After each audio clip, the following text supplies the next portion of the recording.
Hey yo, what's good y'all? It's your boy just what the fuck you know me as here, and today I am here to give y'all the prediction. It's the reason you clicked or tapped on this video. Let's get right to it. Prediction for a fight that will be the decider or start of defining a legacy. This is a fight where one fighter has one foot in the door while the other has one out the door. This is a hard ass fight to predict. Why? These two fighters are on completely different, trajectories. They're on opposite ends of their careers. One of them is, a guy who has been seen as someone who fumbles over and over. Once they get a big fight, a big name fight, they always fall, they always fail. The other one, barely starting out his career, hasn't even fought for a world title, I don't think.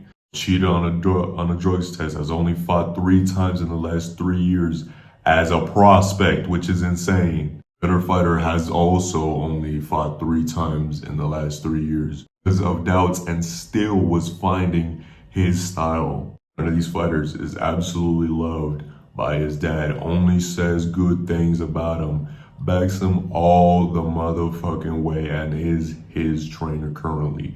The other fighter no longer talks to his dad for the last couple years. His dad trashes him in every media shit that he could possibly trash him in. YouTube, etc. He does it.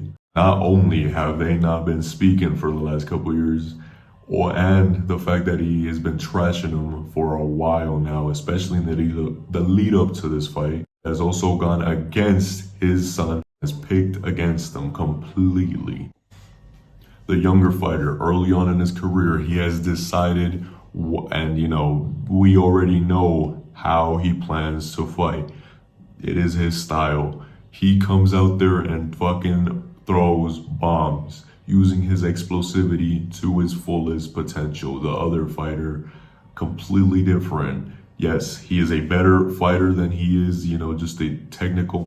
He wants to be one of those jab, slippery fighters, just blocking everything, catching on the guards, rolling with the shots, rolling it off the shoulders, all that. But he is just a better fighter than he is a boxer.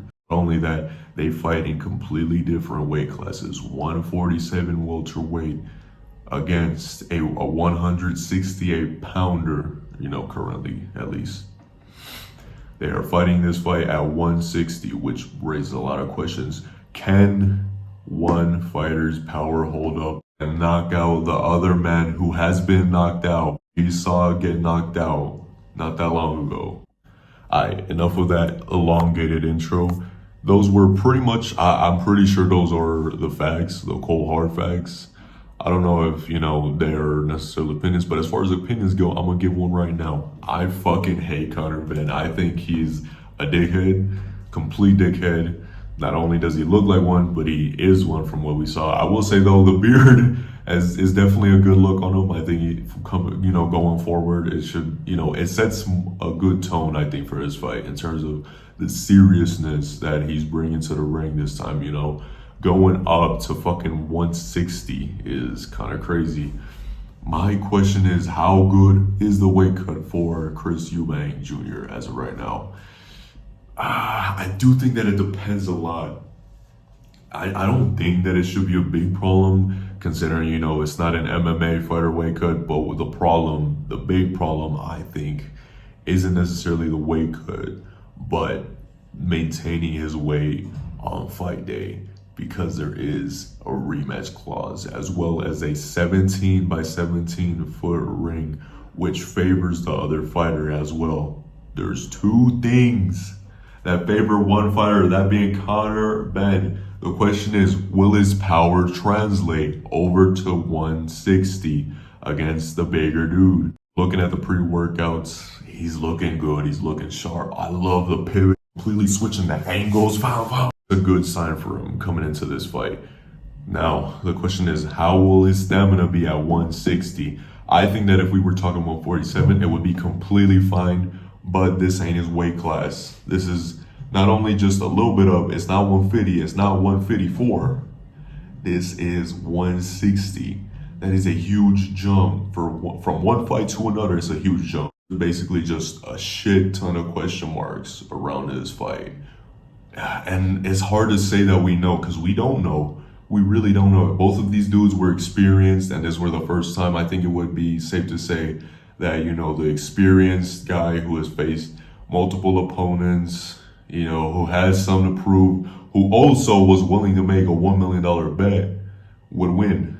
However, it's hard to say because of everything I just said. It is favored for one man to win, and that's Conor Benn. So I'm just going to touch briefly on some of the things that were said. If I forget any, I'm sorry, but it's probably wasn't important, to be honest. He came out once again being like, "Hey, Eddie, we don't want to hear your ass." And then someone else from Metro, I forgot his name. By the way, this ain't the first time I watched it. I watched the original live stream and I just watched the highlights again, just to try to keep, a few things fresh in my mind. So I didn't forget nothing that happened there.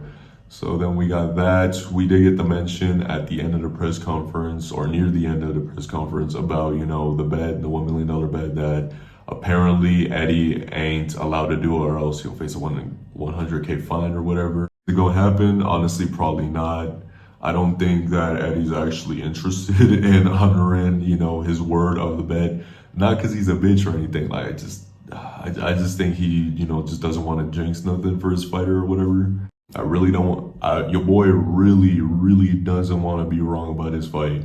But I think because, a lot of things are aligning for him, I'm going to go with Conor Benn. I will say they did talk about how he sparred William Escol. I said it, William Escol. Now, let's be honest, William Skull ain't good. I watched him fight, all right? I'm sorry, my Cuban brother. But William Skull is fucking shit. Canelo finna destroy his ass. I'm sorry, but that's just how it is. If you want to put up a bet, just put up a fuck ton of money, place it on Canelo. I'm guaranteeing you that shit gonna hit. But remember, do not be addicted to betting.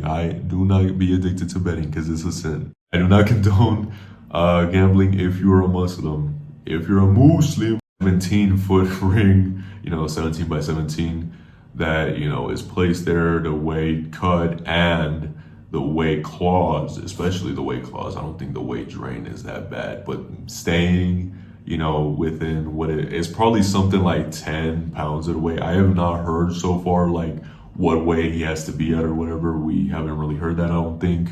Maybe I'm wrong, but from what I remember, we haven't heard like what weight he has to stay at, or what weight he can't surpass.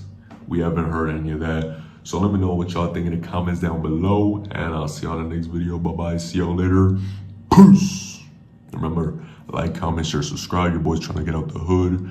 And let me know what y'all think in the comments down below. Share this video with your friends. Share this video with your family. Peace.